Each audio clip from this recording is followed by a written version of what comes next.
show you how I turned this into this.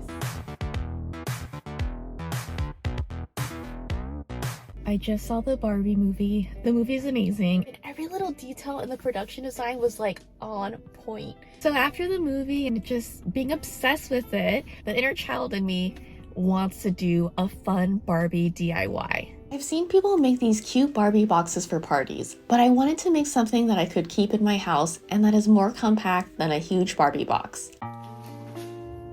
Yes, I totally did all this just for the transition.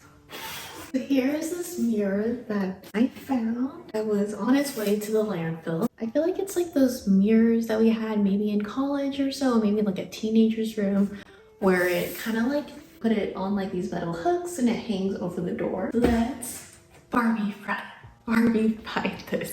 First, what I'm gonna do is clean it because it's a bit dusty, and then remove this sticker. Let's start with a blank slate.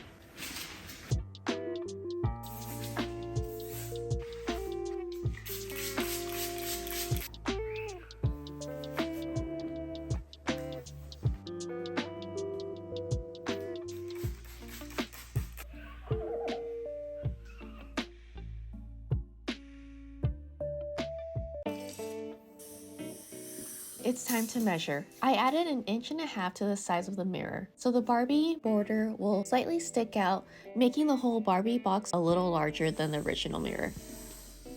So the border of the Barbie mirror will actually be this piece of thing. I think it's like hard cardboard, basically.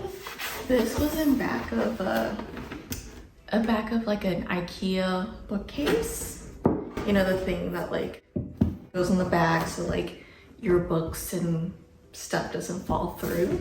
It's not like wood, but it feels like cardboard but thicker, so hard cardboard.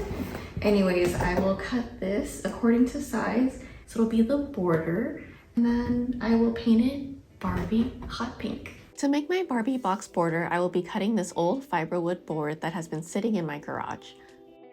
I will be using a table saw for the longer pieces and a miter saw for the smaller pieces.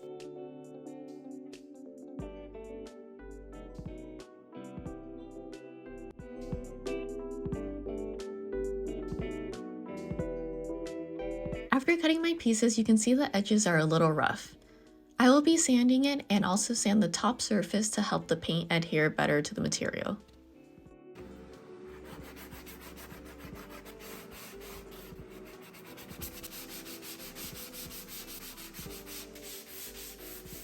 Does anyone else do this? It's a great paint trick. You put your painting tray inside a trash bag so you are able to reuse the tray multiple times, and it makes cleaning paint a lot easier. After I prime my pieces, I still need to go get the perfect shade of Barbie pink. So let's head over to get some paint and get my Barbie pink. There is like literally one more left. I think other people are getting Barbie obsessed like me. I've seen people use this pink. It's called Poppy Pink from Rust-Oleum. I'm just not a huge fan of spray paint if I can paint an object. Just I think the fumes and all, but this is a good alternative too if you rather spray paint. Just walked out of Lowe's and got my Barbie pink. I went inside and like looked at all the pinks they had to offer. These could be pretty Barbie, right? But I really wanted like a hot pink. Frosted berry was like my first choice because it's closest to hot pink, but it had like, I feel like a shade of purple in it. What I did instead was actually look it up online, and I typed in Barbie pink paint and exuberant pink popped up, and I was like, okay. This one sold me.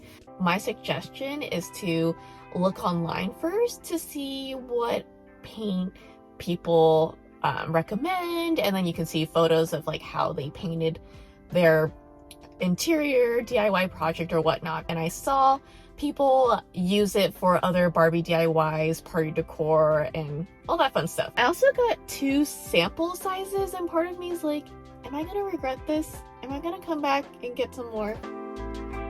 All right, moment of truth. Ooh, yeah. Now that is Barbie hot pink. It's like the wooden chopsticks you usually get when you eat out at like an Asian restaurant or like sushi. Okay, I'm like obsessed with this color.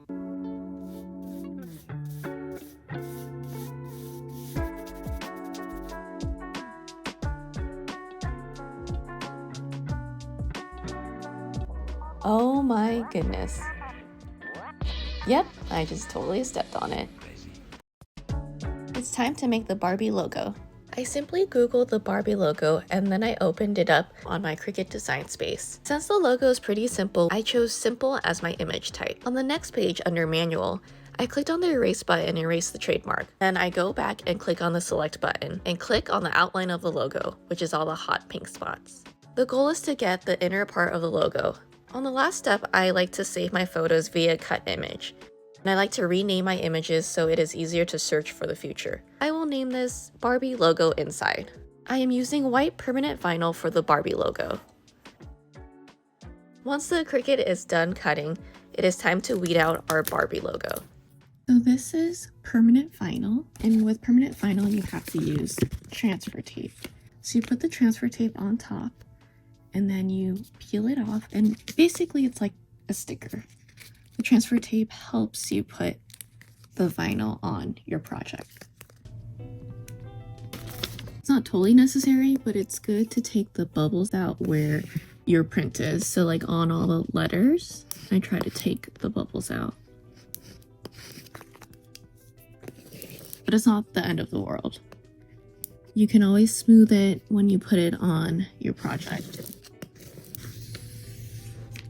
So I cut this out first, and I'm going to trace it, cut the top part of this to kind of like outline the name, just like on the Barbie boxes.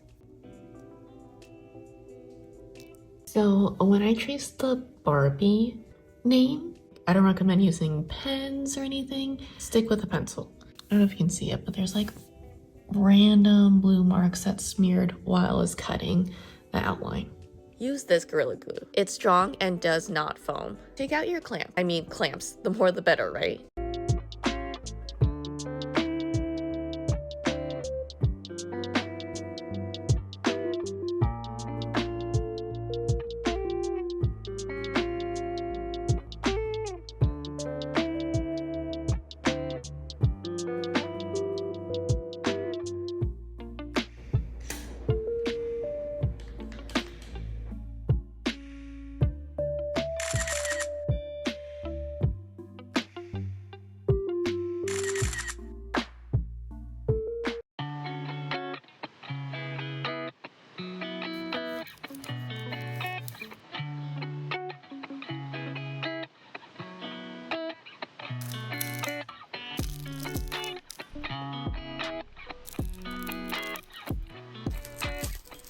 So I decided last minute to make the iconic Mattel sign for the top of the Barbie box. So right here, I just have red construction paper, or I think it's cardstock. Yeah, it's red cardstock paper. I will be gluing white paper behind this so the Mattel letter pops out like the real logo. So this is made out of construction paper / cardstock. I'm just gonna use regular glue.